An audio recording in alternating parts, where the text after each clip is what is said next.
How's it going, everybody? My name is Rinzler here, and welcome back to another episode of my Tim Burton Batman series. Oh, wait, I'm sorry. I forgot to say, I should have said, my name is Rinzler back again for another video. I apologize. I'm a little emotional right now. This is going to be the last episode of my Tim Burton Batman series, the third and final one. And I really don't want to end this series, honestly. I have tried to find excuses to make more episodes, and I just can't seem to find any more excuses. I'll talk about why I can't make more episodes at the end, but right now, let's talk about what we're actually going to be talking about in this video, and that's the big what if. What if Tim Burton made more Batman movies? So in this video, I'm going to be discussing why Tim Burton didn't make any more Batman movies after Batman Returns, and what would have happened if he did. So without further ado, let's discuss that now. So it should come as no surprise that Warner Brothers were very eager to continue the Batman franchise with Tim Burton's direction, particularly after the financial success of Batman '89. 1992's Batman Returns admittedly made a tad less money at the box office, but was still deemed enough of a success. That's a tongue twister. Particularly with comic book fans who appreciated the horror of Danny DeVito's Penguin, the mystery of Michael Keaton's Batman, and well, everything about Michelle Pfeiffer's Catwoman, if I'm being honest. Some people, including myself, actually agree that Batman Returns is the absolute greatest Batman movie of all time, and is, in my personal opinion, one of the best movies of all time, period. So it shouldn't be all that surprising that Warner Brothers are ready and willing to keep the franchise going. Burton. So why didn't it happen? Some people claim that Warner Brothers were a bit butthurt about Batman Returns not making as much money as the first movie, but considering that they didn't fire Tim Burton after Batman Returns, I'm going to assume that that's not the case. The real reason why Batman didn't continue can be attributed to Warner Brothers themselves and their big fatal mistake: Happy Meals toys. Yes, you did hear me right there. After the success of Batman '89, Warner was eager to release toys for the movie, knowing that there would be a big market for it. They were right. They also decided to continue their partnership with McDonald's to make and give away Happy Meal toys to children, also promoting the movie. Now, if you've actually seen Batman Returns, then you know that it is not a movie for children. It is not a kids' movie. So, parents took their kids to see this movie and understandably were pretty damn shocked at how adult-oriented the film was. Parents began to complain to Warner about false advertising, and in my opinion, they were totally justified to complain. Warner Brothers were absolute idiots in 1992, if I'm being honest. It was because of the backlash from parents that Batman Returns received that convinced Warner Brothers to go into a more family-friendly direction with the series. But believe it or not, they didn't actually fire Tim Burton. They kept him around, and they simply tried to steer him away from the darker aspects of his characters. But Burton could tell that Warner Brothers kinda wanted him to leave so that they could hire a new director and begin anew. So Burton willingly left his position as director and was replaced by Joel Schumacher. Schumacher's promotion was actually a bit justified at the time. He had worked on darker movies like The Lost Boys in the past, and he seemed like a good fit for the Batman franchise. But boy, oh boy, were we wrong. Burton's plans for the franchise were basically all canceled in favor of Schumacher's new ideas. He ended up directing Batman Forever with new Batman starring lead Val Kilmer. Michael Keaton was originally supposed to remain in the role, but opted out after realizing that Batman Forever was really gonna suck. So he dodged a bit of a career bullet there. The only actor from the first two movies that remained was Michael Gough as Alfred Pennyworth. This movie featured Jim Carrey as the Riddler and Tommy Lee Jones as Two-Face. And, well, even though it made a lot of money, the critics hated it. Like, they absolutely hated it. It was considered by pretty much everyone to be the worst Batman film yet, even worse than the 1960s one. The campy and childish new direction of the franchise was so tonally different from the two that came before it that it was super jarring. But then it happened. Just when we thought Batman Forever was going to be the worst Batman movie, Schumacher's sequel, Batman and Robin, came out in 1997, and it sucked even more than Batman Forever. It was cheesy, silly, and way too over the top, even for a superhero movie. George Clooney took over the role as Batman, and most people agree that he was the worst on-screen version of the Cape Crusader. Even more insulting to me personally is that it's so obvious that Uma Thurman's Poison Ivy was trying to recapture the magic of Michelle Pfeiffer's Catwoman. It was so obvious and it did not work. Batman and Robin is considered by pretty much everyone to be the absolute pits of superhero movies. The movie had the lowest box office return yet and was mauled by critics. It really does deserve its 11% on Rotten Tomatoes, in my opinion. It's considered by many, including myself, to be one of the worst movies ever made. Schumacher, believe it or not, was supposed to direct another Batman movie called Batman Unchained, or Batman Triumphant, depending on who you ask, which would have seen Clooney return as Batman, as well as Chris O'Donnell's Robin and Alicia Silverstone's Batgirl. It would have featured the debut of the Scarecrow, and in my opinion, probably would have been a piece of shit. Luckily, Warner realized that there was a lot of problems with Batman and Robin and opted to reboot the series with Batman Begins in 2005.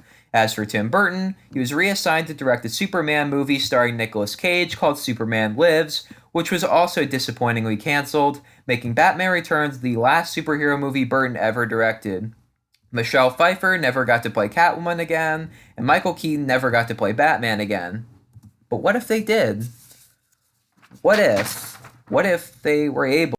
What if by some miracle Warner Brothers actually advertised Batman Returns properly as the horror fairy tale-esque movie that it actually was?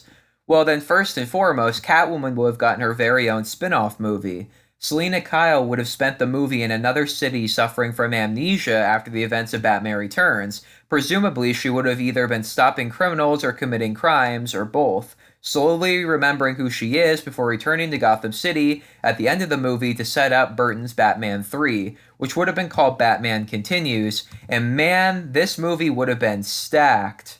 Rene Russo would be debuting as Dr. Chase Meridian, Batman's rival love interest. Marlon Wayans would be introduced as Dick Grayson / Robin. Billy D. Williams would have been introduced as Two-Face. Brad Dourif would have been introduced as the Scarecrow, and Robin Williams would have played the Riddler. This on top of the returns of Michael Keaton as Batman and Michelle Pfeiffer as Catwoman, this movie would have been absolutely stacked. So stacked, in fact, that I think that Warner Brothers would have likely cut one of the villains from the movie. Probably Two-Face, I'm sorry to say. They probably would have had his transformation origins in this movie, but not actually have him return until the fourth. This movie would have featured the most revealed about Batman himself, actually. Through Scarecrow's fear toxins, we would have seen flashbacks to his past, revealing more of his origin story, and Jack Nicholson's Joker was even planned to return as a hallucination for Batman Continues. Also, we would have seen Batman in a family type of crisis, now having to juggle fighting criminals, being a father of sorts to Robin, and now choosing between two women who love him. This movie would have likely been the best we'd seen of Keaton's Batman so far. With Brad Dourif's generally slimy and creepy nature, he would have made for a fantastic Scarecrow, while Robin Williams' comedic genius would have made for a memorable villain of the ages. Not to mention, seeing Billy D. Williams in Two-Face makeup would have been awesome. Batman Continues had the potential to be the greatest Batman movie of all time, even potentially burying Batman Returns. Now, assuming that these movies were both revered by critics and made money, it's safe to say that more Batmans would have been made. It would have been great to see what Burton would have done with Batgirl, Poison Ivy, Bane, or Mr. Freeze. Just imagine how terrifying he made Penguin. Imagine what he could have done with any of these other characters. The success of this franchise may have had an effect on superhero movies as a whole, actually. Batman and Robin's failure is partly what resulted in superhero movies being considered career suicide for a while, and contributed to Marvel selling off so many of their on-screen properties to other studios. If Burton's Batman universe had been a success, then maybe more movies would have been set in the same universe. Maybe Nick Cage's Superman Lives would have been made in the same universe too. One thing is for sure though, superhero movies would have been seen as more successful a lot sooner than they actually were. DC would have had a huge head start of over a decade of success before the MCU ever came into being, if it ever came into being in this timeline. To say the least, the world probably would have been a lot better off had Tim Burton stuck around for more Batman movies. As it stands, Batman Returns remains the best Batman movie of all time, with Michelle Pfeiffer's Catwoman being my favorite superhero character of all time. No matter how many fan fictions I write, it hurts knowing that this franchise didn't get the conclusion that it deserved. Just thinking about what could have been makes me really depressed. But if Batman Returns taught me anything, it's that not everything is as it seems. There are more layers to everything, and even the bleakest of situations can have their bright moments.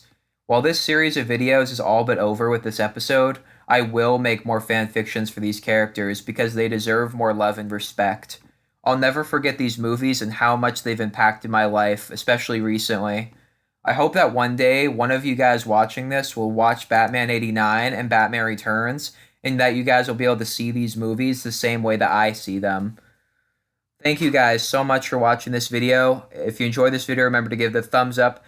And before I end this video off, I did promise that I would discuss why I'm not making more episodes of this series. The thing is, I was going to make a series on Michael Keaton's Batman, but as I already mentioned in the other video, I thought that video would be too short.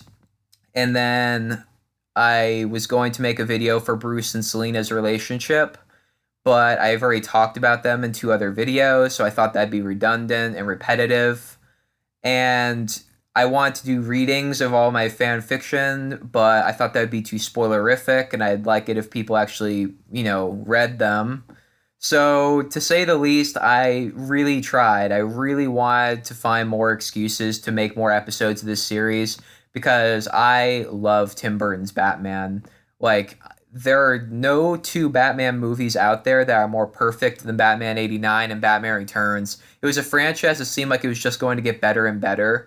And even making this video is making me tear up a bit because I just know that Batman Continues would have crushed anything that was going on in the superhero industry at the time. And the Catwoman movie would have made so much money, it's not even funny. I just know that if Tim Burton had stuck around, that the Batman franchise would have been a lot better for it. The whole superhero industry would have been better if these movies kept being made, in my opinion. And it's a damn shame that these movies are never gonna get the conclusion that they deserve. But as I already mentioned, Batman Returns leaves you with an optimistic feeling, and I won't let the fandom die. I'll always make fan fictions for it. I'll never let it die because this is a franchise that deserves talking about for the rest of my life, in my opinion, and for future generations as well. So thank you guys for watching this video and this entire series. Seriously, thank you for watching my Catwoman video. That video is getting a lot more views than I was expecting. So thank you so much for watching that and my Batman Returns video and for this video. If you enjoyed it, remember to give the thumbs up, share this video with all of your friends and all of your various social media platforms. Let me know in the comments down below if you liked this series and what I can do to improve in future videos. And I will see all you dudes and chicks in the next video.